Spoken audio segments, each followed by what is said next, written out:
Hello and welcome to Do You Realise That You Have the Most Beautiful Taste? A podcast where I, Nick Sandry, founder of Molly Rose Brewing, host flavour makers, shakers and tasters to dig into where they get their inspiration from.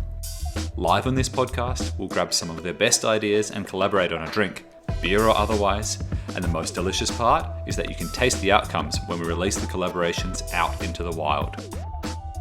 For this episode of the podcast, we have my lovely partner, Callie. Hi, Nick.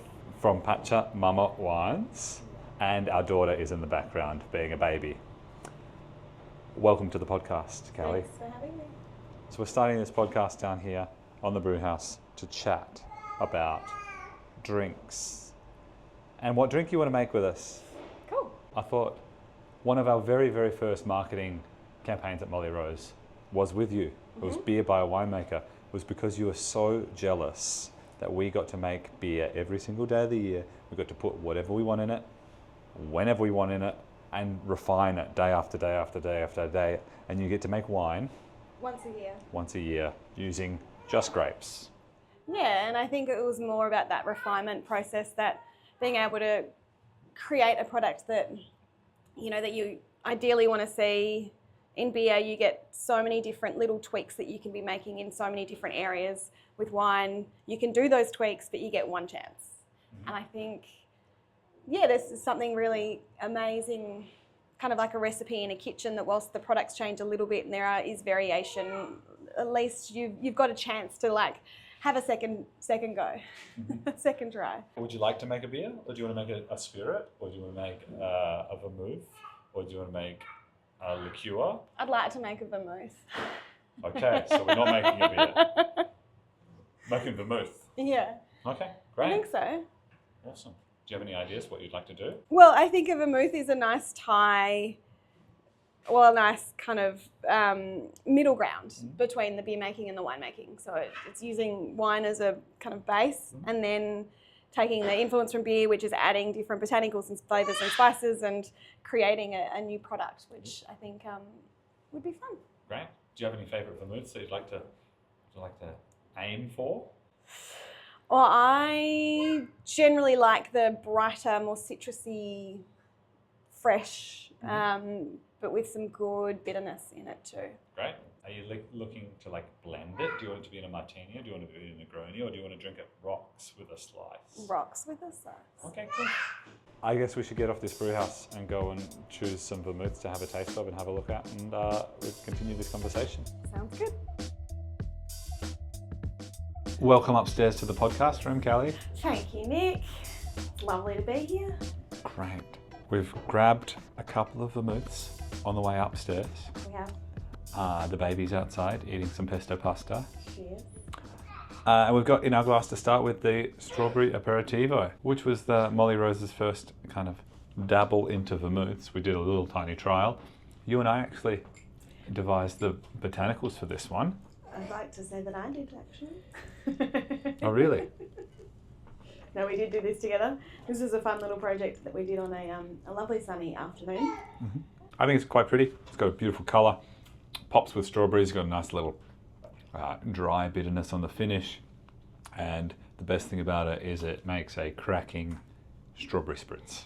Yeah, very similar to an Aperol in that kind of intensity, bit of bitterness, quite sweet, but lovely, vibrant aromatics. Yeah, and as the strawberry season changes, the character of the aperitif changes as well, which is really fun. It is. Probably on the sweeter side for me if we were to drink it neat, but we did boost that sugar level to make it similar to Aperol in that it can cut through the acidity of quite a dry Prosecco. Yep. While we taste the next vermouth, it's a question I ask every podcast guest. What is your earliest flavour memory? And I informed you of this question, but I refused to allow you to discuss it through with me when we were driving somewhere the other day. I was like, no, don't talk to me. I'll save it for the podcast. So go for it. Yeah, so growing up, our backyard shared a fence with another family who were Italian. And the mum in this family used to always have something cooking on the stove, and we would go around to their house quite often. Her youngest daughter would babysit us a lot growing up, and I just have that like vivid memory of opening the front door and being kind of hit with smells of, you know, tomato stewing on a stove or meatballs sautéing, and I can still picture like the lounge room and where the door is to the kitchen, and just that feeling of that smell that would just totally take over. It was incredible. It was delicious, and there were smells that I wasn't used to. My parents didn't probably cook that way in the very early days. So yeah, they're pretty intense smells, aren't they? They've got a lot of depth and carry, and yeah, great, good memory, good memory. And I guess I can now say that is how you cook most of the time. It is. They're the flavours that you cook most of the time. So it must have been fairly influential. It was. I think growing up, we had a lot of influence from families that were around us or close to us, and a lot of them were Italian. And so that has definitely influenced the way I cook. So the cocci. Yeah. It's pretty bright. Got a nice kind of honeyed, caramelly mid-palate. It's got a little bit of bitterness to finish. Some good acid. And some more kind of herbal notes on the nose as well. Herbal and floral, I reckon, too. Yeah, it's pretty nice. We'll go to the Matinee, the Nocturne. This is a bit bigger. It's a 21%er. Bottom of the bottle, though, so I'm not sure how old it is. Because vermouth ages out. Should drink it within a couple of months, apparently. Keep it cold and drink it within a couple of months. Oh, I mean, it's already massive amount more botanicals on the nose. Yeah, well, I suppose like wine, it ages, it oxidizes, it changes. Now, the last one here we've got is Amaro Montenegro. This is a classic of your mother-in-law's, my mum's. She's a huge fan of Montenegro. And every time we go to Dar, we have to take a bottle because she can't really find it up there, which is a bit funny. We do, and it's a classic, isn't it? It's been around for a very long time. In terms of bitters, after dinner drinks, like it's with a slice of orange again on the rocks. It's a bit of an absolute treat. When I was working and living in Italy, I made it a bit of a mission of mine to go to bars and restaurants and taste all the different vermouths and amaros that they had. I just hadn't experienced them much before then, and then they've just got this incredible place in the dining situation. Like, they're just such a lovely way to cap off a meal. So totally, this is like, it's like someone's liquefied a Christmas pudding and taken the flour out of it, and then just squeeze the zest of a whole bunch of oranges onto your tongue as you drink it. It's super orangey, and it's got kind of a really rich syrupy sweetness, but a bitterness that kind of cuts through it. Yes. And you wouldn't realise how sweet it was because of that bitterness. Yeah, it's and a whole bunch of, I don't know, Christmas spices playing in there too. Yeah, definitely. It's pretty delish. It is delicious. But it's big. Yes. Yeah, Which is probably why Mandy cuts it down with water. Yes. A lot of it. In Darwin. In Darwin. So, what are you thinking you'd like to do? Do you have a wine base in mind? What type of wine you'd like to start with? Well, we've got a bit of Pinot Gris available at the moment up in the winery. So I was thinking maybe we could use a bit of Gris that's made slightly more in the Grigio style. Fresh and vibrant and got a little bit of oak. And I think if we kind of make it in more of a cocci style. Great. I'm thinking citrus and maybe elderflower. Ooh. And maybe some other floral notes in there as well. Sounds good. Yep. We've got some lavender. Yep. We've got some rose. Chamomile is delicious. Chamomile would be good. I think there's actually some chamomile in that from tasting it. Yep. Yeah. I've actually also got, at the moment, we've got a lemon tree in the courtyard. For those that have visited us, they know it quite well. I've been collecting the flowers that fall onto the ground. I've got them soaking in spirit at the moment. That would be beautiful. Let's give that a little... Really beautiful lemon blossom. And I don't want to pluck them off the tree because I really like the lemons, but if they fall to the ground, Then pick them up, drop them straight in some spirit. How very sustainable of you. Yeah, I know. It's good. Bitterness, similar levels to Kochi. Higher, lower? I wouldn't go higher. It could maybe back off a tiny bit. Yeah. ABV, I guess, is the next one too. I think with alcohol level, the ABV will sit, kind of like a high wine, so more closer to the Kochi again. Mm-hmm. I think once you start playing in this kind of low 20s, they get a bit hot and a bit spirity, and that I like them on the lower side. I also can't drink as much alcohol anymore, so There you go. if you can keep it a bit lower, and it's not designed to be blended with anything else, and Sure. yeah, keep it refreshing and bright and not spirity. Great. Let's do it. Sessionable vermouth. Well, yeah, relatively. Awesome. Would you like to see it? Be able to see it in a spritz? Would you like to see it in a Negroni? We could test all of this out as we go and kind of build in those flavors, or you just want to go straight up neat on the rocks, or soda, I guess. Well, there's I can't remember the name of the cocktail. There's a cocktail that's a Negroni but with Prosecco. I think it's Sbagliato. Something like Yeah, that. you're the one with Italian friends. I mean, it could potentially pair itself or lend itself really well to a cocktail like that. Mm-hmm. So again, getting that kind of complexity and a bit more kind of, speaking of not liking too much booze, but a bit more on the boozy side, but keeping it brighter and fresher and lighter. Love it. Okay. Could be a fun cocktail to have a look at. Great. We'll get that in post and we'll add in the correct pronunciation of that. Liz, you could probably do it for us. Yeah? This is pronounced Negroni Sbagliato. Negroni Sbagliato. Awesome. Now, PachaMama, do you have any projects for the near future that you're excited about? Any wines that you'd really like to make? Any ideas that you'd love to see executed? Yeah, we've got a few things in the wings at the moment. Working in the Yarra Valley has some extra Cabernet Franc and some Gamay. Amazing. So we're looking at potentially creating a few new products using those varieties, which is a bit of fun. We did a Gamay a couple of years back when we had our own winery up in the Strathbogie Ranges. We had a different winery up in the Strathbogie Ranges, and we did a half-ton batch of Gamay, which we kind of foot stomped, pressed it off pretty early, and then threw it back over some Shiraz skins to build a bit more colour and tannin into it, because we probably pressed it a little bit too early. It was a bit too kind of rosé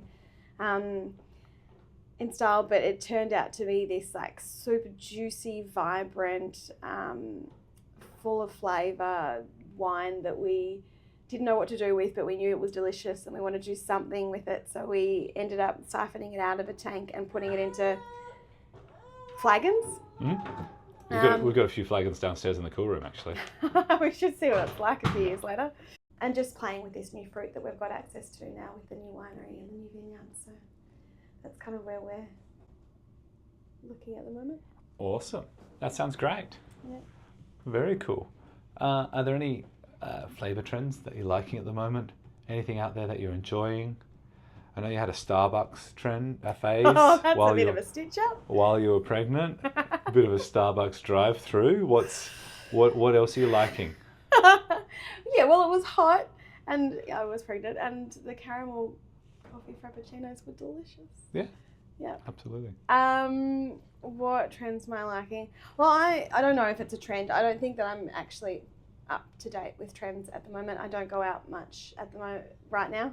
We don't have a hell of a lot of time outside of businesses and kids. I think when it comes to flavour, the biggest one for me has always been texture. I think texture plays a big part in how you perceive flavour and taste. And so, if you're looking at desserts, it's always kind of something crunchy with something smooth, or, I'm always searching for texture when it comes to my flavour and tastes. And again, I suppose it plays into that texture part, but the difference in temperatures as well. So when you've got hot and cold, Yeah, they lovely. play off each other, and Like a slice of apple pie a la mode. that's exactly right. Mm. And yes, I know what a la mode is. Yeah.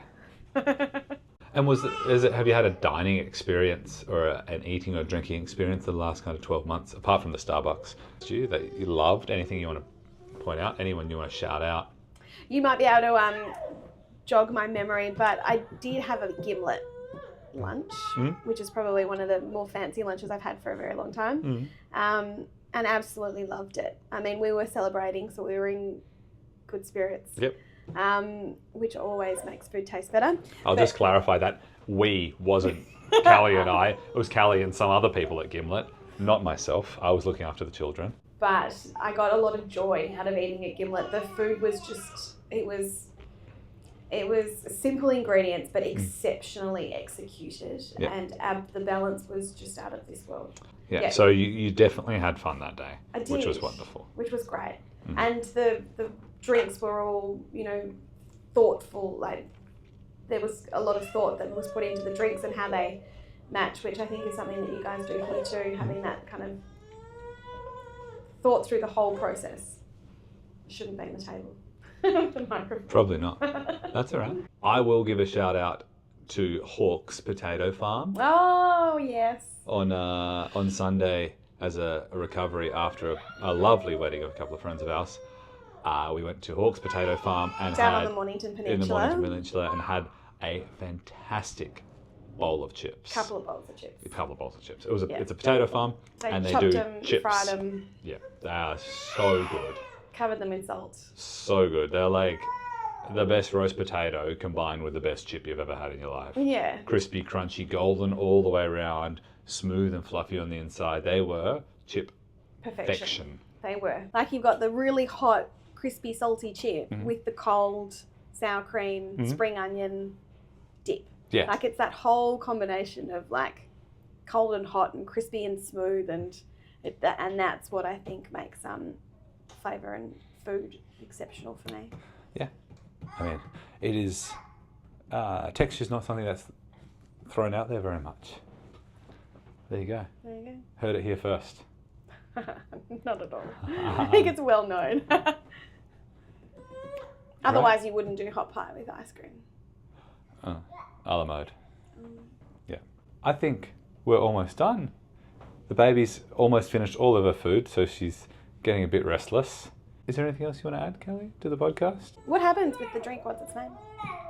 The vermouth. What do we do with the vermouth once it's made? We'll put it in bottles and pour it at the bar if you like. Fantastic. We'll advertise it. We can sell it online. We've also got a beautiful happy hour from 4 till 6, Wednesday to Friday, called Aperitif versus Aperitivo. Oh, yum. Where we do half-price oysters and $8 drinks and spritzers. Oh, that sounds Yeah, so we'll probably bang the vermouth on in Aperitif or Aperitivo. fun. Well, I hope it goes down well. Oh, I'm sure it will. We'll get you back in to blend it. Maybe we'll do a mini podcast then when we blend it up and have a first taste. Thanks for having me. Thanks for coming in, Cal. Thanks.